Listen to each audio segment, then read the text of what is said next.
So this today's video is going to be in continuity of MCQ type questions for reading ਜਿਹੜੇ ਕਿ ਆਪਾਂ ਨੂੰ ਸਭ ਤੋਂ ਔਖੇ ਲੱਗਦੇ ਹੁੰਦੇ ਡੈਫੀਨਿਟਲੀ ਐਂਡ ਆਲਰੇਡੀ ਆਪਾਂ ਇੱਕ ਵੀਡੀਓ ਦੇ ਉੱਤੇ ਕਰ ਚੁੱਕੇ ਹਾਂ in which have explained the two questions ਚੰਗੀ ਤਰ੍ਹਾਂ ਡਿਟੇਲ ਦੇ ਵਿੱਚ ਮੈਂ ਦੱਸੇ ਸੀ those were like very important because ਕਾਫੀ ਟ੍ਰਿਕੀ ਸੀਗੇ ਉਹ ਐਂਡ ਕਿਵੇਂ ਤੁਸੀਂ ਚੰਗੀ ਤਰ੍ਹਾਂ ਇਹਨਾਂ ਨੂੰ ਸੋਲਵ ਕਰ ਸਕਦੇ ਹੋ I have already made a complete video ਜੇ ਤੁਸੀਂ ਨਹੀਂ ਦੇਖੀ ਲਿੰਕ ਪਲੇਲਿਸਟ ਆ ਡਿਸਕ੍ਰਿਪਸ਼ਨ ਦੇ ਵਿੱਚ ਆ definitely check that out and ਅੱਜ ਦੀ ਵੀਡੀਓ ਆਪਾਂ ਇਹ ਲਾਸਟ ਦੋ ਕੁਐਸਚਨਸ ਕਰਾਂਗੇ ਚੰਗੀ ਤਰ੍ਹਾਂ like how to solve them again ਕਿਵੇਂ ਲੋਕੇਸ਼ਨ ਫਾਈਂਡ ਆਊਟ ਕਰਨੀ ਐਂਡ एवरीथिंग ਸੋ ਯਾ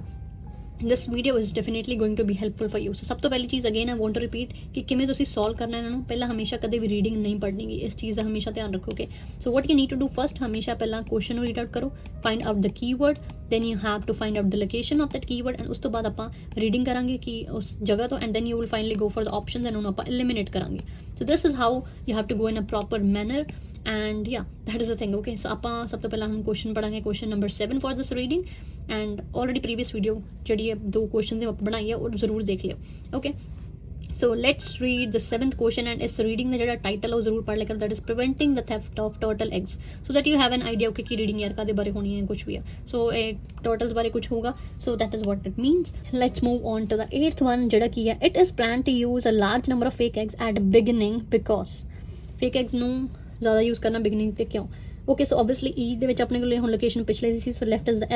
ਐਫ ਦੇ ਵਿੱਚ ਆਪਾਂ ਲੱਭਦੇ ਹਾਂ ਕਿ ਉਹਨਾਂ ਬੋਲਿਆ ਕਿ ਲਾਰਜ ਨੰਬਰ ਆਫ ਆਪਾਂ ਫੇਕ ਐਗਸ ਨੂੰ ਯੂਜ਼ ਕਰਨਾ ਹੈ ਸੋ ਧਿਆਨ ਨਾਲ ਹੀ ਪੜ੍ਹ ਲਈ ਐਫ ਵਾਲਾ ਵੀ because large number of eggs ਸਾਰਾ ਇਸ ਦੇ ਵਿੱਚ ਹੀ ਆਨਸਰ ਆ okay so to date this you have to put a single fake nest and William she isn't too concerned about okay the vast majority of poaching is happening at night and it's hard to tell at this point poachers are not closely inspecting eggs but rather shoving them into sack as quickly as possible so ਇੱਥੇ ਕੀ ਗੱਲ ਕਰ ਰਹੇ ਕਿ ਜਿਹੜੇ poachers ਰਾਤ ਨੂੰ ਜਦੋਂ ਪੋਚਿੰਗ ਕਰਦੇ ਆ ਸੋ ਛੇਤੀ ਆਪਣਾ ਬੈਗ ਦੇ ਵਿੱਚ ਪਾਉਣ ਦੀ ਕੋਸ਼ਿਸ਼ ਕਰਦੇ ਐਗਸ ਨੂੰ ਇੰਨਾ ਜ਼ਿਆਦਾ ਵੈਰੀਫਾਈ ਨਹੀਂ ਕਰਦੇ ਵੀ ਇਹ ਫੇਕ ਆ ਰੀਅਲ ਆ okay so that is what this means of course poachers will eventually become aware of the prospect of fake eggs but ਕਹਿੰਦੇ ਇਵੈਂਚੁਅਲੀ ਹੌਲੀ ਉਹਨਾਂ ਨੂੰ ਪਤਾ ਲੱਗ ਜਾਣਾ ਕਿ ਕਿਹੜੀਆਂ ਫੇਕ ਆ ਕਿਹੜੀਆਂ ਰੀਅਲ ਆ right so they will be aware of the prospect of fake eggs among the real ones especially when customer tries to bite to an egg and break their teeth on this transmitter instead so obviously ਬਾਅਦ ਚ ਉਹਨਾਂ ਨੂੰ ਜਦੋਂ customers ਕੋਲ ਪਹੁੰਚਣਾ ਆ ਉਹ ਖਾਣਗੇ ਤਾਂ ਉਹਨਾਂ ਨੂੰ ਪਤਾ ਲੱਗ ਜਾਣਾ ਕਿ fake eggs ਆ so this plans to do a massive deployment of as many massive so massive ਦਾ ਮਤਲਬ ਕਿ large right so they plan to do massive deployment of as many fake eggs as possible so deployment ਮਤਲਬ ਕੀ ਆ ਉਹੀ ਕਿ ਉਹਨਾਂ ਨੂੰ nest ਦੇ ਵਿੱਚ ਪਾਉਣਾ ਜਾਂ ਜਿੰਨੀਆਂ ਜ਼ਿਆਦਾ ਹੋ ਸਕਦੀਆਂ so here comes our location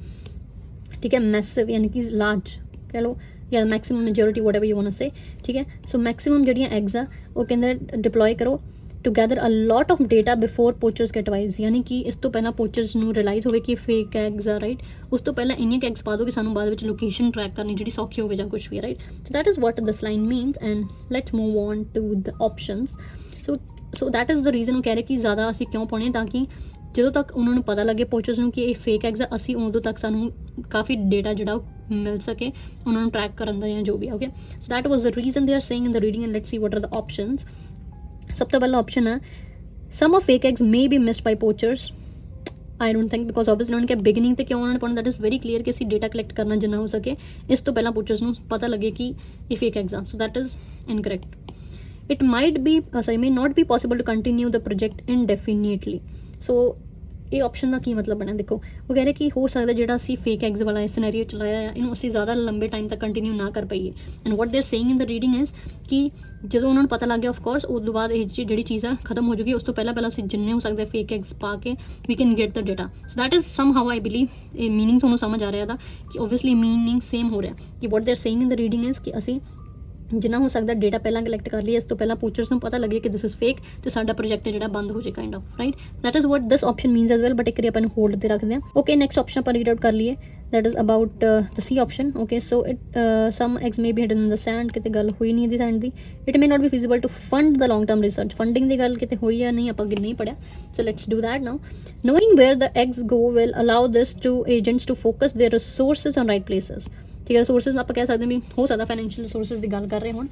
okay whether it be through awareness or building campaigns or illegal sellers and eventually this share the technology with interested parties around the world okay resources ਦੀ ਗੱਲ ਕੀਤੀ ਉਹਨਾਂ ਨੇ ਇਹੀ ਗੱਲ ਕੀਤੀ ਹੈ ਕਿ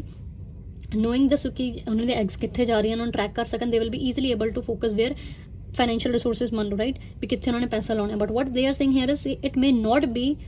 feasible ਦਾ ਮਤਲਬ ਹੁੰਦਾ ਕਿ ਇੰਨਾ ਉਹਨਾਂ ਕੋਲ ਪੈਸਾ ਨਹੀਂ ਹੋਣਾ ਜੋ ਵੀ ਆ ਕਿ ਉਹ ਲੌਂਗ ਟਾਈਮ ਤੱਕ ਇਸ ਰਿਸਰਚ ਨੂੰ ਫੰਡ ਕਰ ਸਕਣ ਬਟ ਇਹਦੀ ਗੱਲ ਕੋਈ ਨਹੀਂ ਹੋਈ ਉਹਨਾਂ ਨੇ ਕਿਹਾ ਕਿ ਉਹਨਾਂ ਨੂੰ ਜੇ ਲੋਕੇਸ਼ਨ ਵਗੈਰਾ ਪਤਾ ਲੱਗੂਗੀ ਤਾਂ they will be easily able to like ਸਹੀ ਜਗ੍ਹਾ ਤੇ ਆਪਣੇ ਰਿਸੋਰਸਿਸ ਨੂੰ ਜਿਹੜੇ ਪਾ ਸਕਦੇ ਆ, ਆਪਣਾ ਯੂਜ਼ ਕਰ ਸਕਦੇ ਪੈਸੇ ਨੂੰ, right. So they will not be able to like fund it for long term, ਉਹ ਗੱਲ ਨਹੀਂ ਹੋਈ ਆ। So that is incorrect. ਬਚਿਆ ਕਿ ਆਪਣੇ ਕੋਲ ਸਿਰਫ B is the correct option. I hope you understood this thing. ਆਪਾਂ ਐਲੀਮੀਨੇਟ ਕਰਕੇ ਇਸ ਚੀਜ਼ ਨੂੰ ਚੱਲਣਾ ਆ। ਇਹਦਾ ਵੈਸੇ ਬੀ ਦਾ ਕਾਫੀ ਕਲੀਅਰ ਮੀਨਿੰਗ ਵੀ ਸੀਗਾ ਰੀਡਿੰਗ ਦੇ ਵਿੱਚ, right, as I explained already, ਕਿ ਇਹਦਾ ਮਤਲਬ ਇਹ ਹੈ ਕਿ ਜ਼ਿਆਦਾ ਲੰਬੇ ਟਾਈਮ ਤੱਕ ਉਹ ਨਹੀਂ ਕੰਟੀਨਿਊ ਕਰ ਪਾਉਣਗੇ ਜੇ ਪੋਚਰਸ ਨੂੰ ਪਤਾ ਲੱਗ ਗਿਆ ਕਿ ਉਹ ਫੇਕ ਐਗਸ ਆ। But also always we have to go with eliminating options. ਆਪਾਂ ਸਾਰਿਆਂ ਨੂੰ ਪਹਿਲਾਂ ਦੇਖਿਆ ਕਿ ਕਿਹੜਾ incorrect, and then we finally went with the B which is the correct option. So this is all about this video ਜਿਹਦੇ ਆਪਾਂ ਦੋਨੋਂ ਕੁਐਸਚਨਸ ਚੰਗੀ ਤਰ੍ਹਾਂ ਡਿਟੇਲ ਦੇ ਵਿੱਚ ਡਿਸਕਸ ਕੀਤੇ, and I hope definitely you learned the new things. And ਜੇ ਕੋਈ ਵੀ ਹੋਰ doubt or anything, you can ask in the comment section below. And if there is any more doubt you're left with, please do comment down, and definitely I'll try my best to bring another video on those topics or anything. And I hope you like this video. Do subscribe to my channel for sure, and see you in the next video. Now till then, keep growing, keep learning.